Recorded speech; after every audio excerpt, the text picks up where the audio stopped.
selling out the Forum. First Madison Square Garden, now the Forum. And he's doing it because the fans just want to see him in the ring, regardless of who he fights against. Tom, obviously. Dante's Boxing Nation. Sitting in the back. I just was sitting in the back with Tom Loeffler, the guy who. We gotta go. Okay, bro, I'm coming right now. I was sitting in the back with Tom Loeffler, and I'm just thinking, like, when is this fight gonna actually happen? You guys have to understand, I want the Triple G fight. Me and Triple G would be the best competitive middleweight fight that there is. There's no other person that has a chance to beat Triple G like I do. So we're waiting for that opportunity. I'm wanting that opportunity, but it just has to happen at the right time, because I'm not going to fight a Triple G for no chump change. Let me tell you that right now. So when the money gets right and the opportunity gets right, let's do it for when everything is worth the marbles. You understand? How much does it take? It just takes enough to make me comfortable, and like I still want. He's the guy to beat, right? And I understand that. So are you. Right. But I'm still second to Golovkin because he's been in the game a little longer than I have. He solidified his spot for a little longer than I have. So I respect the game. But in the same breath, it's like, offer me the right money. If we could do this yesterday. They're not offering the right money right now, so it's just like, let's build up until I can get to a certain platform where it'll pay for itself. How much they offer?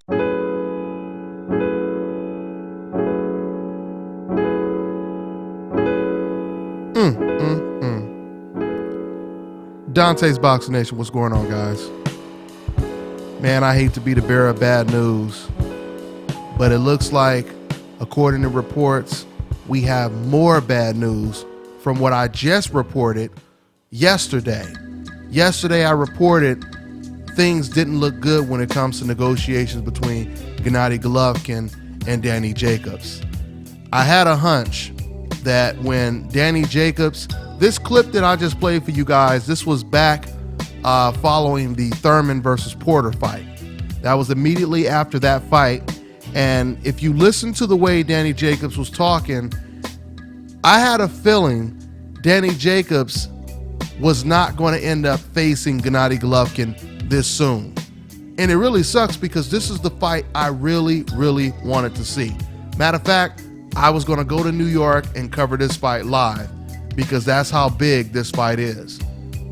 Now, according to reports, like I just told you guys a minute ago, I told you guys because of yesterday, they had 30 days. Golovkin and Danny Jacobs, they had 30 days to come to an agreement and sign a deal. But now, since the 30 days is almost exceeded, I told you guys in my last video, that's not a good sign because Golovkin's last fight, it only took him like a day to get a fight signed when he fought against Kell Brook. So when you see fighters negotiating for 30 whole days and it's getting close to purse bid time, that's usually a bad sign. The fight will not come to fruition, right? So I told you guys I didn't think this fight was going to happen. Now, that's what I reported yesterday. Now today, according to reports, now we find out that Danny Jacobs, he's now saying he would rather fight someone else before he fights against Gennady Golovkin. He wants another interim bout before he fights against Gennady Golovkin. And once again, according to reports, Tom Loeffler and Gennady Golovkin, they haven't given up. They still want this fight. They don't want Danny Jacobs to fight someone else. They want to fight Danny Jacobs next. And it's very unfortunate because once again, this is the biggest fight that could be made when it comes to Gennady Golovkin. For Gennady Golovkin, in terms of opponents, I truly believe this is the biggest fight that could be made outside of Golovkin facing Kovalev versus Ward Winner, which we know that fight is not available for him right now. So this is really unfortunate, man. This is really unfortunate. I told you guys a long time ago, I'm just going to reiterate. When you listen to what Danny Jacobs said, it never really sounded to me like he was jumping to fight Gennady Golovkin. And what's so sad about the situation is I truly believe that Danny Jacobs, he has the best chance to pull off an upset and possibly beat Gennady Golovkin. I'm not saying he will beat him, but I'm saying that's a 50-50 fight right there. I mean, you know, I always think about the fact that Danny Jacobs, he's been knocked out before. So with that being said, it's kind of hard to determine how he would deal with Gennady Golovkin's punching power. But at the same time, the same thing could be said about Gennady Golovkin. We haven't really seen Gennady Golovkin get touched up by a guy who has the same type of power that he does. And I truly believe that Danny Jacobs, his power is very similar to Gennady Golovkin's. Let's just say if it was on a scale 1 to 10, you could probably say Golovkin is a 10 and Danny Jacobs is a 9, or maybe Golovkin is a 9 and Jacobs is a 9. We really don't know. But the bottom line is this is really bad news. This is really, really bad news. I don't think the fight is going to happen after this news. And I say that because you could tell that Gennady Golovkin, once again, according to reports, they're still pushing for the fight. But once you hear Danny Jacobs say, I'd rather fight someone else, not Golovkin, it's a very good chance we're not going to see this fight. And the situation, when he says, I want another interim bout, I have to say, the situation sounds very similar to the Canelo situation, because right now, Danny Jacobs has the WBA regular belt. Golovkin has the super WBA belt. Right now, Danny Jacobs is in a situation where he could possibly get stripped if he doesn't fight Gennady Golovkin. So the situation is very, very similar to the Canelo situation.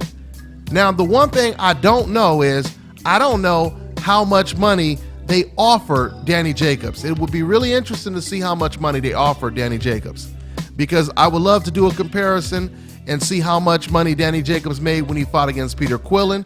Because, when Danny Jacobs fought Peter Quillin, before that fight was agreed upon, I don't recall ever hearing Danny Jacobs say, well, the money has to be right. I'm not fighting Peter Quillin for no chump change. I don't recall Danny Jacobs ever saying that about Peter Quillin, but he is definitely saying this about Gennady Golovkin. Once again, I don't know how much money was offered to him. Now, and of course, if it was some type of ridiculous, Lomachenko, Guillermo Rigondeaux type of offer, then I understand Danny Jacobs not taking the fight. For those of you guys who don't know, when Lomachenko and Guillermo Rigondeaux were negotiating, they offered Guillermo Rigondeaux $500,000. When Guillermo Rigondeaux, he made damn near $800,000 when he fought against Nonito Donaire. And that was actually before Rigo beat Donaire. So you would think after he beats Donaire, his stock goes up even more, right? It doesn't get lower. You're fighting against Guillermo Rigondeaux. So once again, if it was an offer like that, I could understand Danny Jacobs turning the fight down. But if he stood to make over $1 million, matter of fact, I'm not going to speak too much on it because, like I said, I want to see the numbers. I would like to see the numbers. But at the end of the day, this is not good. This is bad news. This is bad news for boxing fans, and it's bad news for Gennady Golovkin, because I give Gennady Golovkin credit. This was a step-up fight for Gennady Golovkin. I looked at this fight as a 50-50 fight, and I feel these are the type of fights that Gennady Golovkin needs to prove that he's not just a fan favorite, that he's really considered pound for pound one of the best fighters in the world, right? This is the fight that he needed, one of the fights that he needed. Now, once again, if he's not going to fight Danny Jacobs, we already know Billy Joe Saunders, he already has a fight coming up. He can't fight Billy Joe Saunders. Once again, you have Edeslani Lara, you have Aventel Kurzitse, the white Mike Tyson, the prospect that just knocked out the former undefeated Antoine Douglas, Kurzitse, and that would be a hell of a style matchup because Kurzitse is built like Mike Tyson. Mike Tyson was his favorite fighter. He fights like Mike Tyson. He ain't as good as Mike Tyson, but he fights like Mike Tyson.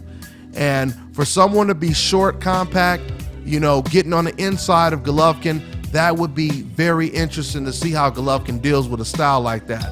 So, those are a couple of options for Gennady Golovkin. You also have the fighters at the super middleweight division, as always. I think right now, Bout Jack and James DeGale, they're going to fight. I heard Bout Jack just say the other day that he wants to fight Gennady Golovkin. James DeGale has already called out Gennady Golovkin. James DeGale against Gennady Golovkin, I truly believe, would be bigger than Golovkin Kell Brook was in the UK. So we'll see what happens, man. We'll see what happens. I mean, like I said in my last video, I really wish Danny Jacobs would reconsider and take this fight next, because he has a possibility of pulling off the upset. And it would be very, very unfortunate for Danny Jacobs if someone else were to get that first win over Gennady Golovkin. And Danny Jacobs, he doesn't get to take advantage of the moment when it's being presented to him. So I'll keep following this story, but that's pretty much all I got for now, guys. I'm on to the next one.